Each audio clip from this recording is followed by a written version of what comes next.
사랑하는 시애틀 지구촌 교회 성도 여러분, 안녕하세요. 지금 저희가 21일 경청 프로젝트를 진행하고 있잖아요. 오늘이 벌써 두 번째 주일인데 이 시점에 우리에게 정말 딱 맞는 이야기를 나눠보려고 합니다.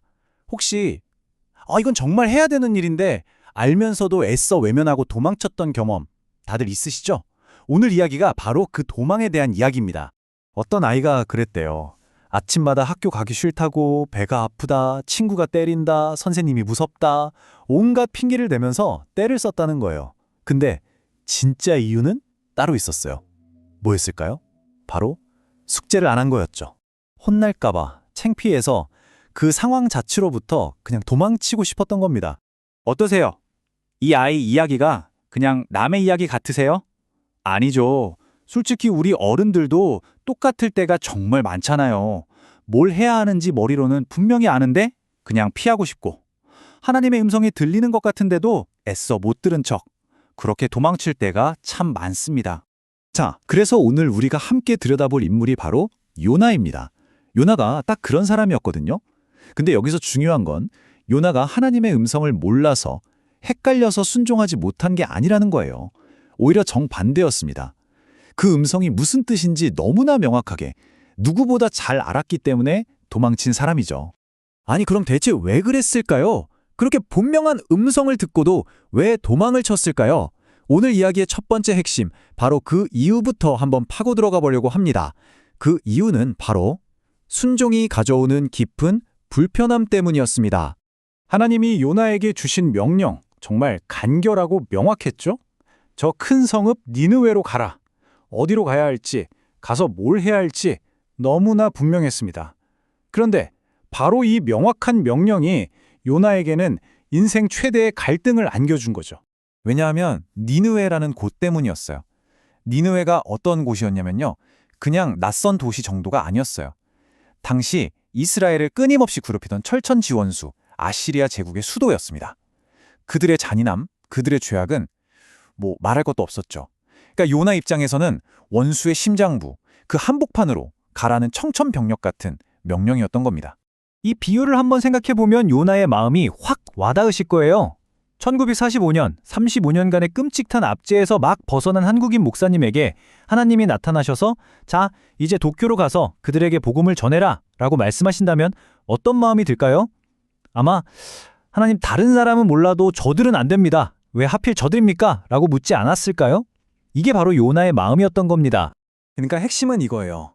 우리가 하나님의 음성에서 도망치는 이유는 대부분 그 순종의 결과가 나에게 불편하기 때문입니다. 저 사람을 용서하면 내가 손해보는 것 같고, 내가 먼저 다가가면 지는 것 같고, 이걸 섬기면 내 소중한 시간을 희생해야 할 것 같을 때, 그럴 때 우리는 슬그머니 도망을 선택하는 거죠. 좋습니다. 그렇게 불편함을 피해서 도망치면 모든 게 해결될까요? 편안해질까요? 성경은 우리에게 분명히 보여줍니다. 도맘에는 반드시 대가가 따른다고요.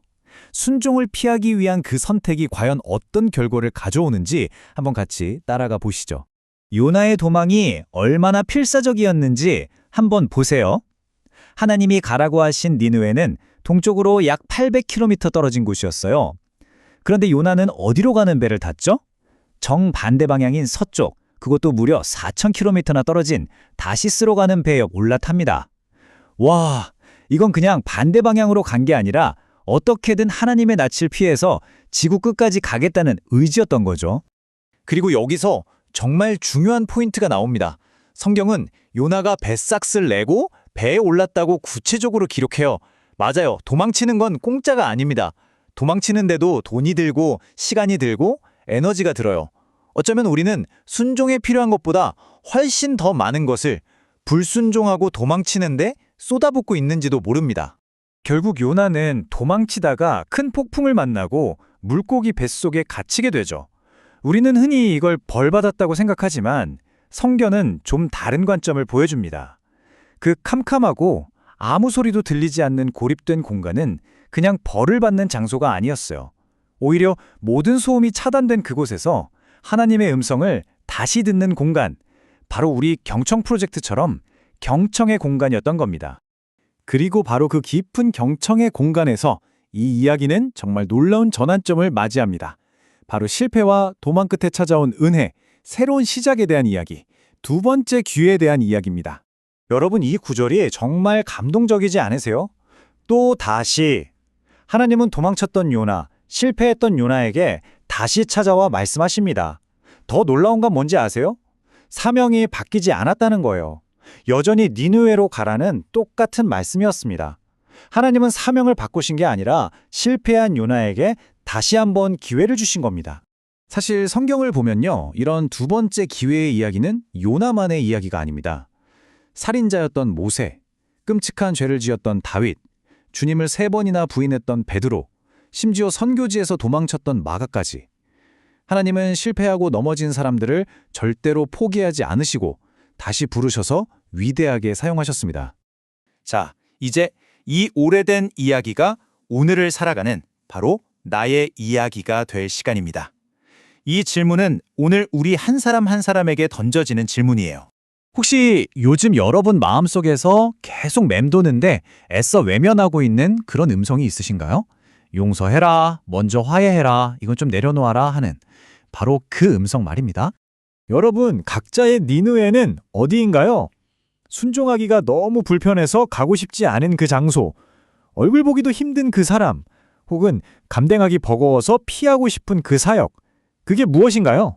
그렇다면 그 니느웨로부터 도망치기 위해 우리가 올라타는 다시스 행패는 무엇일까요? 너무 바빠서 시간이 없다는 핑계일 수도 있고요. 아직은 내가 준비가 안 됐다는 합리화일 수도 있습니다. 어쩌면 하나님의 때를 기다리는 중이라는 아주 신앙적인 변명일 수도 있겠죠. 오늘 이 이야기를 통해서 우리가 가슴에 꼭 새겨야 할 메시지입니다. 우리가 실패하고 도망친다고 해서 하나님의 계획이 틀어지거나 취소되지 않습니다. 하나님은 우리를 포기하지 않으시고 또다시 우리를 찾아와 부르십니다. 우리가 도망쳤던 바로 그 자리에서 우리를 기다리고 계세요. 이제 우리가 할 일은 단 하나입니다. 도망을 멈추고 다시 귀를 열어 그 음성을 듣는 것입니다. 여러분, 지금 들려오는 그 음성을 따라 여러분의 니느웨로 발걸음을 옮길 준비가 되셨습니까?